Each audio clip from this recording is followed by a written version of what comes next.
Sallallahu ala Muhammad. Sallallahu alaihi wasallam. Sallallahu ala Muhammad. Sallallahu alaihi wasallam. Ya Nabi, salam alaika. Ya Rasul, salam alaika. Ya Habib, salam alaika. Salawatullah alaika. Assalamualaikum warahmatullahi wabarakatuh. Alhamdulillahi rabbil alamin. Wassalatu wassalamu ala al-asrafi anbiya'i wal mursalin. Asyhadu an la ilaha illallah wa asyhadu anna Muhammadan abduhu wa rasuluh. La nabiyya ba'dah. Selamat siang untuk saudara-saudara kami, hamba-hamba Allah dan umat-umat Nabi Muhammad sallallahu alaihi wasallam dimanapun Anda berada.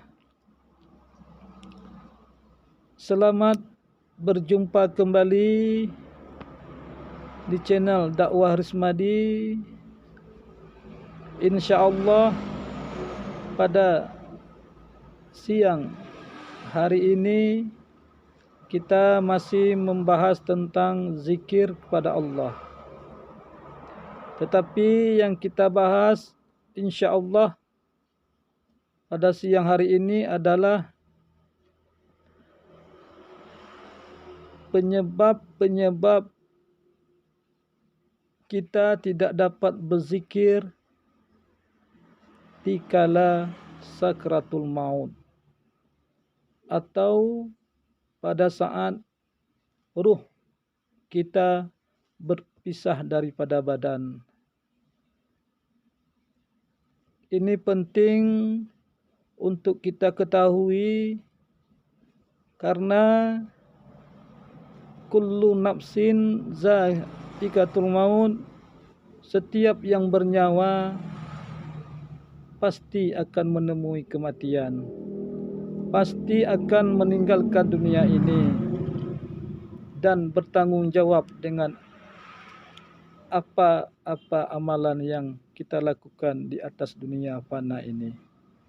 Oleh karena itu, marilah kita lihat penyebab-penyebabnya, dan bila ada manfaat dalam hal ini, itu merupakan suatu kebaikan daripada Allah Subhanahu wa taala. Saudara-saudara kami, umat-umat Nabi Muhammad sallallahu alaihi wasallam dimanapun Anda berada.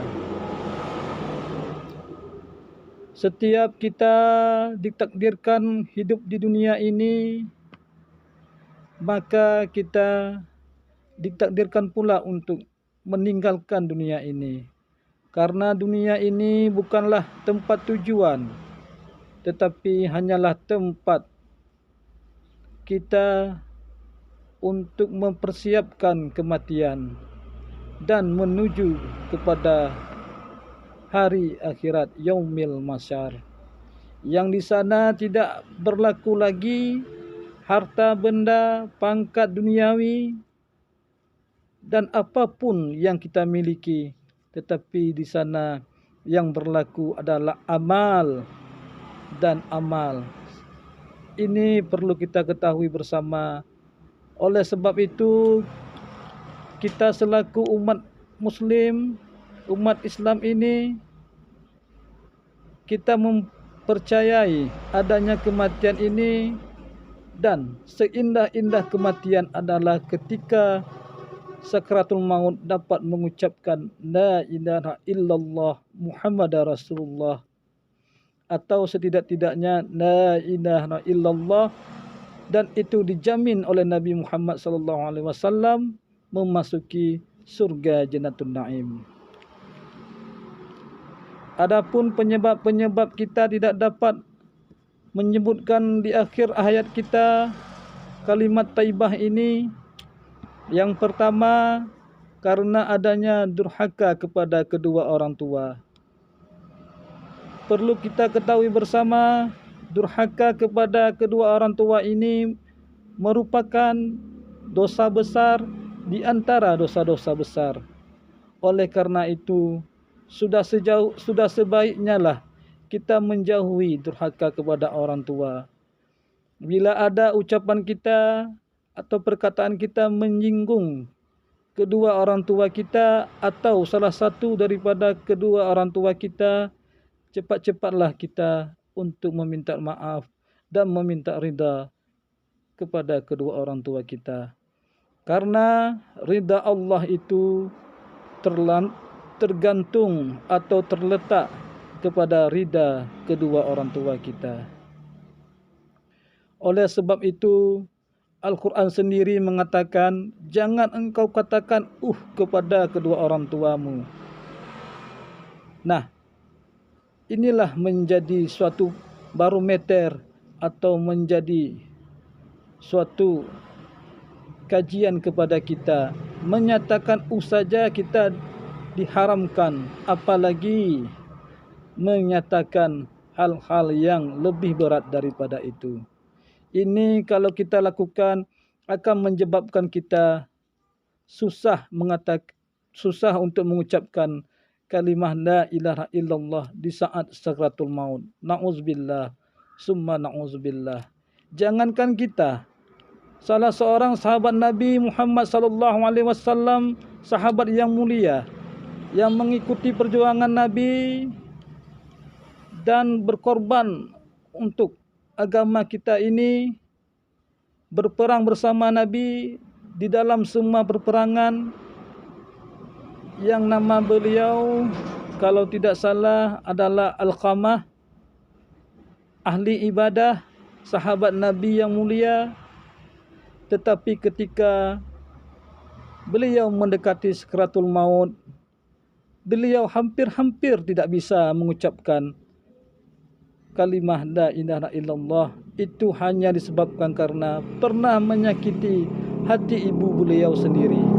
Nah, coba kita renungkan, seorang sahabat Nabi yang mulia, apalagi hanya kita ini. Siapakah kita ini di mata Rasulullah Muhammad SAW? Itu yang harus kita ketahui. Tidak ada apapun di sisi Allah kita, pangkat kita, harta kita, itu tidak berarti di sisi Allah. Tetapi yang berarti di sisi Allah adalah keredaannya, kemuliaannya yang diberikan kepada kita. Saudara-saudara kami, umat-umat Nabi Muhammad SAW dimanapun anda berada. Yang kedua, yang menyebabkan kita tidak dapat mengucapkan kalimah la ilaha illallah dikala kita sakratul maut adalah melakukan riba, yaitu termasuk juga dosa besar di antara dosa-dosa besar. Allah menghalalkan dagang, Allah menghalalkan dagang atau jual beli, tetapi Allah mengharamkan riba. Riba yang seperti yang kita ketahui bersama sudah merajalela, sudah menjamur di mana-mana. Kadang-kadang riba ini dipoles ataupun disisipi dengan hal-hal yang sangat-sangat luar biasa. Tetapi bila kita selidiki, itu semua adalah riba semata. Nah, ini pun harus kita jauhi, harus kita hindarkan.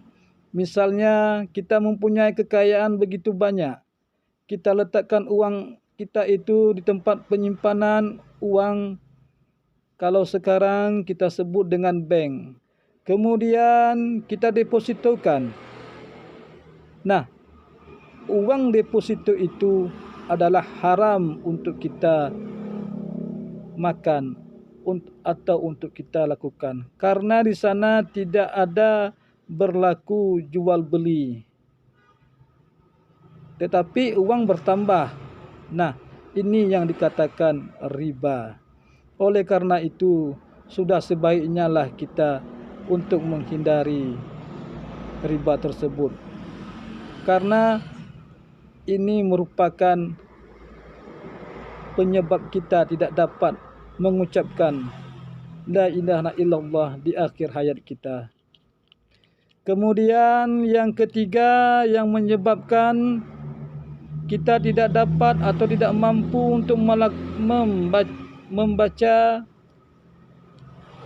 atau mengatakan kalimah la ilaha illallah pada sakratul maut adalah zalim kepada hamba-hamba Allah atau menzalimi hamba-hamba Allah. Menzalimi ini bisa secara pribadi, bisa kita menzalimi orang lain dengan cara misalnya mengganggu harta orang, mengganggu istri orang, mengganggu anak gadis orang, mengganggu kehormatan orang. Ini merupakan kezaliman yang sangat besar. Ini harus kita hindari. Bila ini kita lakukan dan tidak bertaubat sebelum kita meninggalkan dunia ini, maka kita akan dikhawatirkan, akan diancam tidak dapat mengucapkan kalimah la ilaha illallah dikala kita sakratul maut. Na'udzubillah summa na'udzubillah. Saudara-saudara kami dimanapun Anda berada, kalimat la ilaha illallah ini menjadi tiket penentu untuk kita menuju alam barzah. InsyaAllah kalau kita dapat mengucapkan ini, kita akan aman di alam barzah dan kita akan aman di yaumil mahsyar. Saudara-saudara kami dimanapun Anda berada. Kemudian yang ketiga, yang keempat adalah penyebab kita tidak dapat mengucapkan kalimah la ilaha illallah ini adalah peminum arak, atau kalau zaman sekarang disebut suka meminum minuman keras. Nah, ini merupakan juga penyebab kita tidak dapat mengucapkan la ilaha illallah dikala kita sakratul maut. Sayang seribu sayang, di zaman sekarang ini, di akhir zaman, seolah-olah minuman itu sudah biasa dan tidak takut-takut lagi orang meminumnya, bahkan menjadi suatu kebanggaan bila sudah berani meminumnya. Luar biasa kebodohan-kebodohan ini selalu kita pertontonkan kepada Allah. Bukankah kita setiap kita lakukan ini dilihat oleh Allah Subhanahu wa taala? Dan bila kita ataupun siapa saja yang melakukan ini, meminum minuman keras, tidak bertobat, dikhawatirkan tidak akan membawa iman waktu sakratul maut nanti. Na'udzubillah summa na'udzubillah. Karena yang meminum minuman keras ini hatinya akan menjadi keras, tidak dapat menerima hidayah Allah Subhanahu wa taala. Oleh sebab itu, saudara-saudara kami, harus kita hindari, harus kita abaikan minuman keras ini. Jangan pernah ada alasan berobat. Seperti yang kita dengar-dengar, kadang-kadang ada saudara-saudara kita yang menyatakan minuman keras itu bisa untuk berobat untuk diri kita. Nah, ini adalah sesuatu yang sangat salah. Karena kenapa? Setiap Allah Subhanahu wa taala yang memberikan penyakit kepada seseorang hamba atau kepada kita manusia ini, Allah juga menurunkan obatnya, yaitu obat yang halal, obat yang baik untuk dikonsumsi oleh manusia, yang tidak membahayakan tubuh dan cepat untuk kembali untuk sehat. Saudara-saudara kami, kaum muslimin muslimat, umat-umat Nabi Muhammad sallallahu alaihi wasallam dimanapun Anda berada, minuman keras ini merupakan cara orang-orang kafir, musuh-musuh Islam untuk merusak generasi-generasi kita yang tidak tahu dan apalagi jauh daripada ulama, jauh daripada pengajian-pengajian yang merupakan basis utama Islam dimanapun kita berada.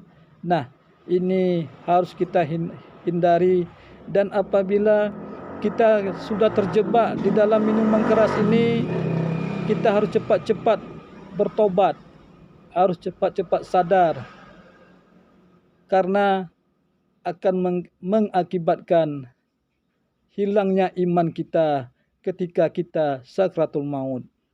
Yang kelima yang menyebabkan kita tidak dapat mengucapkan kalimah la ilaha illallah Muhammadar Rasulullah dikala sakratul maut adalah ketika kita melakukan bid'ah atau ahli bid'ah. Nah, bid'ah di sini tidak sama pengertiannya seperti yang sering kita dengar-dengar di media-media sosial yang dipropagandakan oleh kelompok-kelompok tertentu. Itu bukan seperti itu maksudnya.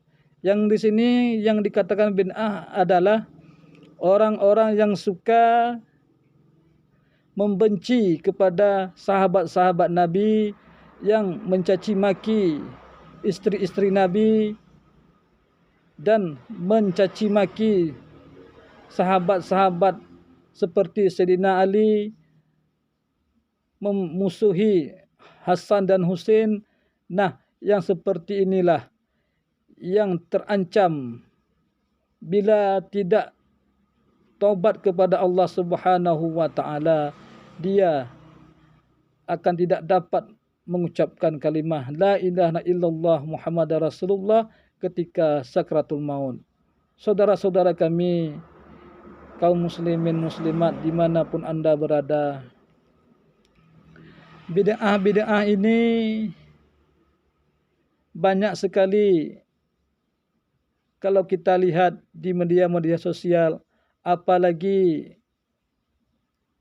dilakukan di sebuah negara seperti di Iran, yaitu kaum-kaum Syiah yang merupakan seolah-olah Islam, tetapi ternyata di balik itu bukanlah Islam yang sebenarnya.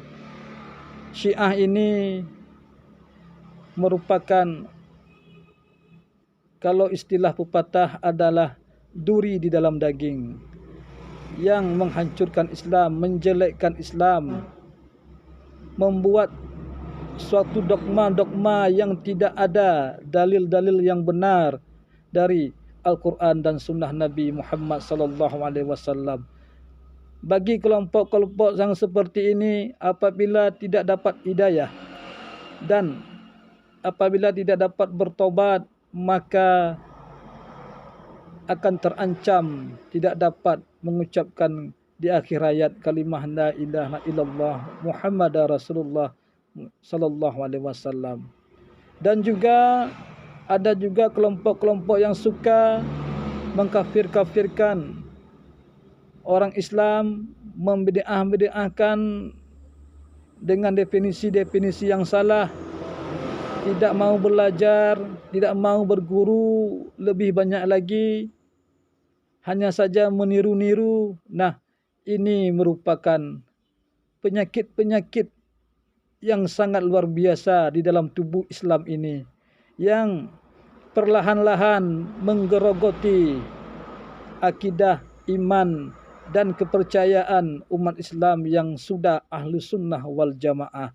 Oleh karena itu, dimanapun kita berada, kita harus selalu berdoa kepada Allah. Semoga saudara-saudara kita yang sudah terlanjur bergabung dengan hal-hal yang bid'ah yang seperti itu cepat kembali kepada ahli sunnah wal jamaah yang sebenar-benarnya, yaitu yang mengikuti mazhab-mazhab yang 4, yaitu mazhab Imam Syafi'i, Imam Maliki, Imam Hanafi dan Imam Hambali. Dimanapun kita berada di seluruh dunia ini, pasti 4 mazhab itu mengajarkan sifat-sifat toleransi dengan orang lain dan saling menghargai sesama kita umat Islam. Saudara-saudara kami, umat-umat Nabi Muhammad sallallahu alaihi wasallam, dimanapun Anda berada, mungkin hanya 5 inilah yang dapat kami sampaikan, dan apabila ada kesalahan dalam kami sampaikan ini, itu sudah barang tentu dari kami sendiri. Dan apabila ada kebenaran di dalam yang kami sampaikan ini, itu merupakan kebenaran dari Allah dan Rasul-Nya yang mulia. Kami akhiri, wassalamualaikum warahmatullahi wabarakatuh. Dan di sini juga kami meminta dukungannya untuk meng-like, share dan meng-subscribe channel kami ini, agar mudah-mudahan channel kami ini dapat bertahan dengan semestinya. Salatullah, salamullah ala taha rasulillah. Salatullah, salamullah ala yasin habibillah. Salatullah, salamullah ala taha rasulillah.